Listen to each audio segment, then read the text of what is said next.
A bolsa de valores não para de cair, é uma queda atrás da outra. E mais, a bolsa brasileira é a pior bolsa do mundo nesse ano de 2024. Se você comparar a nossa bolsa com a bolsa de outros países, enquanto tá tudo lá no verdinho, tudo subindo, a nossa é uma das poucas que está caindo. E dentre essas poucas que estão caindo, é a que mais está caindo. E fica pior quando a gente olha para um prazo mais médio. Se a gente olha os últimos 5 anos, o que a gente vê é uma valorização de cerca de 23% da bolsa. E se você comparar com a inflação, que foi de 33%, isso significa dizer que o investidor da bolsa está perdendo dinheiro, mesmo em 5 anos. E aí muitos jogam a toalha, muitos resolvem vender as suas ações para comprar renda fixa. E nesse vídeo eu vou te contar melhor o que está acontecendo, por que a bolsa está caindo e também responder algumas dúvidas como: será que agora acabou tudo? A gente está se aproximando de uma próxima grande crise? Está na hora de parar de investir em ações? E o que eu ou nós aqui do Clube do Valor estamos fazendo com o nosso dinheiro e também com o dinheiro, com o patrimônio dos nossos clientes de wealth. Então eu quero começar te explicando o contexto da queda. Tá? Cerca de 3 semanas atrás eu saí para viajar, eu saí de lua de mel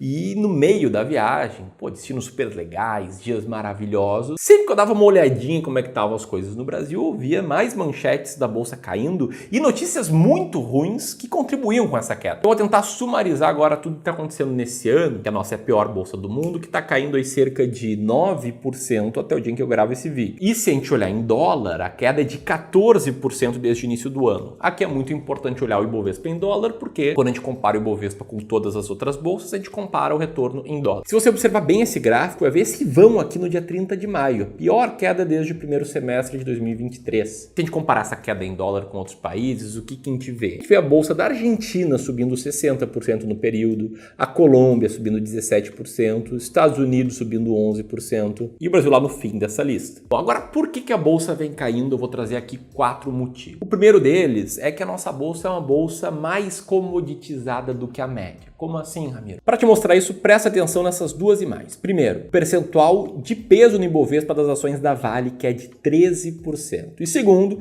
o percentual de peso das ações da Petrobras, que somadas têm um peso de 12% no Ibovespa. São exemplos de duas das principais e maiores empresas do Brasil, com maiores pesos no Ibovespa, que são empresas que dependem muito de commodities. E aí, o que vem acontecendo com as commodities? O minério de ferro, por exemplo, que é a commodity que tem uma relação muito grande com os resultados da Vale, ele vem caindo bastante. Se você colocar esse gráfico do minério de ferro lado a lado com o gráfico das ações da Vale, é um comportamento muito parecido. A Vale já vem caindo mais de 20% nesse ano. E embora a Petrobras não caia tanto, suas ações estão caindo cerca de 2% no ano, o fato é que a comodização é um dos fatores, porém não é o único, tem outros 3 que têm pesos bem maiores do que esse fator. O segundo fator aqui é sobre a gastança do governo. Ou se for falar de jeito um pouco mais doce, já que tem gente que fica muito ofendida quando eu falo mal dos governos, eu costumo falar mal de todos.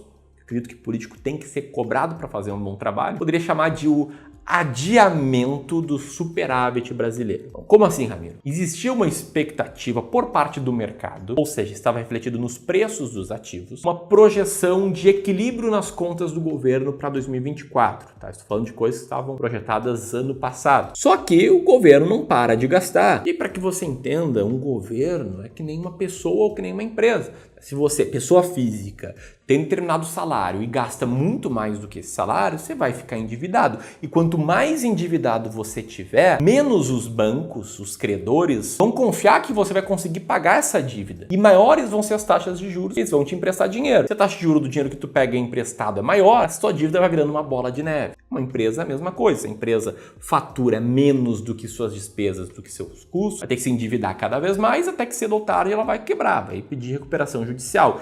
Que, aliás, recuperações judiciais estão crescendo bastante no Brasil. Aqui nesse gráfico você pode ver como os pedidos de recuperação judicial estão num pico, em níveis similares a março de 2018 e também no auge da crise interna brasileira entre 2015 e 2016. Só que a única diferença entre o governo, uma pessoa e uma empresa é que quando o governo gasta mais do que arrecada, quem paga a conta é a população. Seja via aumento de impostos ou seja via aumento da inflação e também com redução da atividade econômica, uma crise. O aumento de impostos é algo que esse governo está fazendo bastante. Não à toa a arrecadação bateu o recorde. cresceu 7,22% em março. O problema é que essa arrecadação não foi o suficiente para pagar as contas, por isso o governo está falando agora em superávit só para depois de 2025. Bom, esse segundo motivo levou o terceiro e o quarto, que são, o terceiro, a saída de investidores estrangeiros aqui da Bolsa, que bateu o recorde de retirada em 8 anos no comecinho de 2024. Aí, se olharmos esse gráfico, dá para ver que nos últimos 3 anos a gente teve uma entrada líquida muito forte de estrangeiros na Bolsa do Brasil, mas que em 2024 o cenário pintado vai sendo diferente. E o último ponto é que a renda fixa está com taxas bem mais altas. Lembra da comparação que eu fiz de um governo com uma pessoa, com uma empresa? Se o governo não dá sinais de melhoria, não dá sinais de fazer os ajustes necessários e gastar menos, e está gastando muito mais do que ele ganha, os investidores passam a exigir ou somente aceitar investir aqui com taxas de juros maiores. Não à toa a gente viu aí recentemente os títulos do Tesouro IPCA+, passarem a pagar uma taxa de mais do que 6% ao ano, além da inflação para quem investir neles hoje. A gente também está vendo os títulos do Tesouro Prefixado pagando quase 12% ao ano. E esse aumento de taxa da renda fixa, ele também tem relação com o resto do mundo. Nada na economia é resultado de um único fator. E aqui no caso da renda fixa, a gente viu também o Treasury de 10 anos norte-americano, a taxa de juros nos Estados Unidos, chegar a 4,6% ao ano, que é a máxima histórica dos últimos 5 anos. E aqui está tudo relacionado, né? Se aqui o governo não está dando sinais de seriedade fiscal e, além disso, os investidores podem investir em renda fixa norte-americana, que é muito menos arriscada, recebendo dólar mais 4,6% ao ano. Há um fluxo de retirada do dinheiro aqui do Brasil, as taxas de renda fixa do Brasil aumentam e a bolsa cai ou fica ali patinando como ela está nos últimos 5 anos. É que entra a parte mais importante quando a gente fala de investimentos, que é o que o profissional do mercado financeiro, o investidor mais experiente, lê em tudo quanto é livro sobre a história do mercado, sobre a tomada de decisão que nem sempre deve ser em linha com o que está nas manchetes. E eu já vou te explicar isso melhor. Para contexto, tá? Esse cenário de bolsa andando de lado em 5 anos, ele não é um cenário novo. Se você olhar esse gráfico aqui que está na tela, que indica bolsa brasileira em dólares, entre 1971 e 1984, com a crise do petróleo mundial, a gente viu a bolsa andando de lado durante 12 anos, 169 meses, para logo depois se multiplicar por 14 vezes de forma muito rápida. Depois disso, a partir de 1986 até 1994, o Brasil teve a crise da hiperinflação, crise interna. Durante 93 meses a bolsa andou de lado, mas quando ela subiu em dólar, ela se multiplicou por 30 vezes. Depois, entre 98 e 2002, outra lateralização. Nessa época a gente teve crise na Ásia, crise na Rússia, bolha.com, teve um monte de crise no mundo inteiro. E depois de 97 meses de lateralização, a bolsa multiplicou por 20 vezes em dólar o capital do investidor. E aqui eu quero trazer 2 conclusões. Primeiro, sempre que a bolsa está andando de lado, ela está meio que parada por um período longo de anos, é porque existe um motivo por trás disso. Os motivos aqui da Bolsa Brasileira eu expliquei no início desse vídeo. Segundo, as altas posteriores a esses períodos de lateralização, elas são muito fortes. Por quê? Porque todo o cenário que causou a lateralização, ele foi para os preços das ações. Esses preços ficaram descontados, as ações ficaram na média mais baratas. Se você me acompanha há mais tempo aqui no canal, vai ver que desde 2022 estou falando que a Bolsa Brasileira está muito barata. Ela continua muito barata. A bolsa, em como uma ação, ela fica barata quando as notícias por trás não são boas e os investidores não estão confiantes naquilo. E em momentos de crise, a pior coisa que o investidor deve fazer é, infelizmente, a que a maioria dos investidores faz, que é vender na baixa. Esse mesmo cara que comprou na alta ali uns 5, 6 anos atrás é o cara que está vendendo na baixa agora, e durante toda a história foi assim. Um exemplo é uma crise que a gente viu no final dos anos 90. Tem que você investiu 1 milhão na bolsa no final dos anos 90 e aí meses depois de muita crise no Brasil e no mundo, você vê essa manchete sendo estampada na Folha de São Paulo, dizendo que a taxa Selic foi a 49,75% ao ano. No dia daquela manchete, a bolsa caiu 15% e acumulou um drawdown, né, que a gente chama de queda do ponto máximo ao mínimo, de 65%. Então aquele 1 milhão que você tinha investido antes, agora estaria valendo apenas 350 mil. Só que a bolsa estava muito barata. E uma daquelas porradas de alta veio logo depois disso. Tanto é que menos de 1 ano e meio depois desse dia, a bolsa fez nova máxima. E de lá para cá, a bolsa em dólares subiu muito, como mostra nesse gráfico aqui, elaboração própria aqui do Clube do Valor. E o que está pintado de vermelho é essa crise no final dos anos 90. E aí você pode estar pensando, beleza, Ramiro, falar é fácil, tu mostrou aqui uma manchete dos anos 90, mas e o investidor que estava lá, ele teria sangue frio para comprar ações? Eu respondo que a maioria não teria sangue frio para comprar ações, que a maioria não sabe investir, sobretudo em momentos de crise.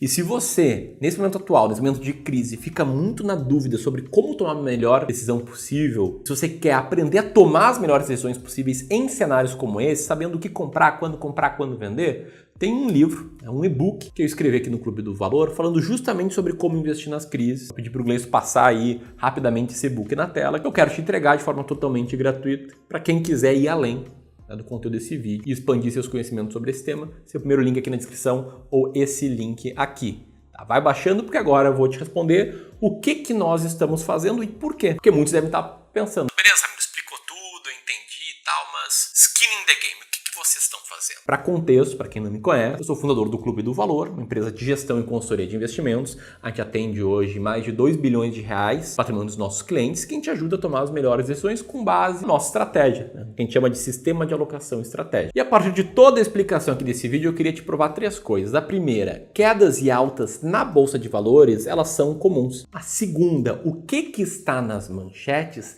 já está nos preços. Não sou só eu, somente você, somente o Gleison que está vendo tudo o que está acontecendo. O mercado inteiro está vendo isso, já está refletido nos preços. Superávit, preço de commodity e tal, tudo está nos preços. E terceiro, que o investidor que toma decisões olhando somente para manchetes, ele vai vender na baixa quando as manchetes são ruins e vai comprar na alta quando as manchetes são boas.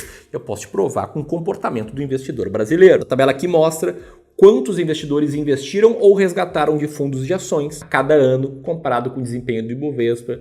E você pode ver, por exemplo, que os investidores investiram muito em 2006 e 2007, quando a bolsa subiu bastante. Em 2008, quando a bolsa despencou, eles tiraram dinheiro. Depois, eles botaram dinheiro na bolsa em 2010, 11, 12 e 13. Mas quando a bolsa ali bateu o segundo ano de queda, 2014, eles começaram a tirar dinheiro e tiraram em 2015 e tiraram também em 2016. É porque a gente vivia uma crise muito grande. Só que da crise de 2016 até 2019, a bolsa subiu 38, 26, 15, 30%. Ano após ano. É isso que está acontecendo agora, tá? O Ibovespa tem o pior volume de negociação em 5 anos. As pessoas estão menos interessadas na bolsa. Se eu abrir aqui o Google Trends, que é uma ferramenta do Google que mostra a tendência de pesquisas para diferentes termos, Ibovespa e Bolsa de Valores são pesquisas que estão sendo muito menos feitas do que nos últimos 5 anos.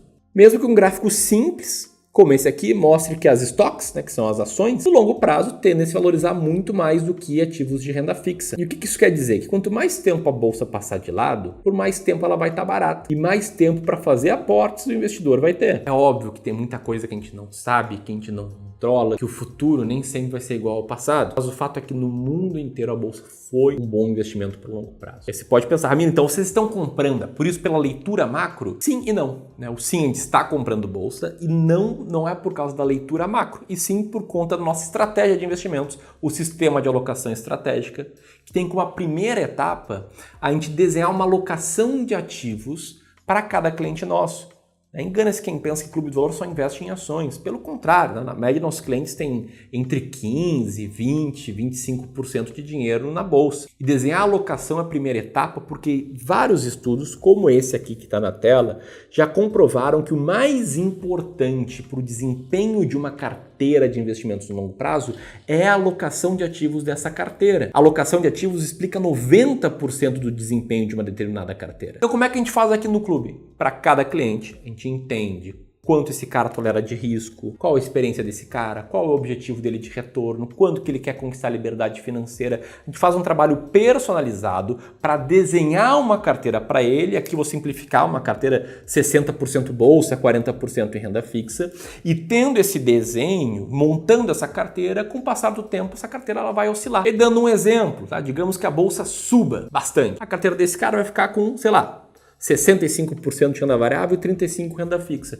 Aí a gente faz o rebalanceamento, que é vender um pouquinho aquilo que está com peso maior do que o alvo e comprar aquilo que está com peso menor do que o alvo. E nesse ano, o que está acontecendo é que as ações brasileiras estão perdendo peso na carteira dos nossos clientes. Por isso a gente está comprando mais do que o normal. Você pode pensar, beleza, Ramiro, falar é fácil, mas isso dá resultado? E eu vou te falar, não, nem sempre isso dá resultado. Em prazos como 12, 24 e 36 meses, às vezes não dá.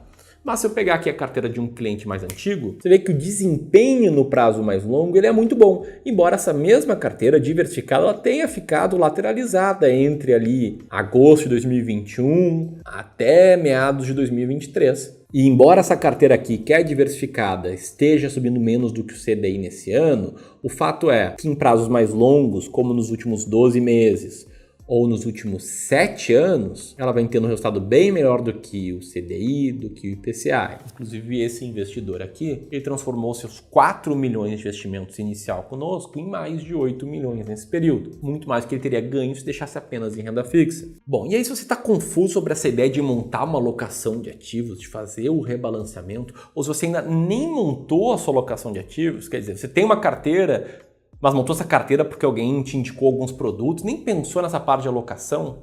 E se você quiser a nossa ajuda para entender como é que está a tua carteira e te falar qual alocação que a gente faria para ela, isso de forma totalmente gratuita, sem nenhum compromisso, então eu queria te convidar para uma sessão de análise e diagnóstico da sua carteira de investimentos, uma sessão totalmente gratuita em que você vai ter 1 hora de conversa com um especialista aqui de investimentos do Clube do Valor, treinado por mim, pela minha oportunidade perfeita para quem investe por longo prazo e quer conquistar a tranquilidade financeira através dos investimentos, sendo que às vezes sente que hoje não tem muito tempo para tomar as melhores decisões de investimentos possíveis. Se esse é o teu caso, aperta aqui neste card que vai aparecer ou no segundo link na descrição e aproveita essa oportunidade de ter uma conversa sem compromissos conosco. Eu digo sem compromisso porque essa conversa é a primeira etapa aqui do nosso serviço de Wealth. Então a gente vai fazer análise dos teus objetivos, da tua tolerância ao risco, de como você está investindo, vai te mostrar o que a gente faria e se você quiser que a gente implemente esse plano, aí sim você vai poder nos contratar. Lembrando que essa análise de diagnóstico de carteira é muito bem avaliada por quem passa por ela. Esse é o exemplo de um seguidor nosso aqui no YouTube que fez essa sessão, deu uma nota de 5 estrelas e ainda disse que o planejador financeiro compreendeu todas as suas necessidades. Se você quiser fazer uma análise da sua carteira, aperta nesse botão aqui. Se você quiser assistir vídeos meus analisando carteiras de inscritos, aperta aqui para assistir esta nossa playlist. Um grande abraço e até mais.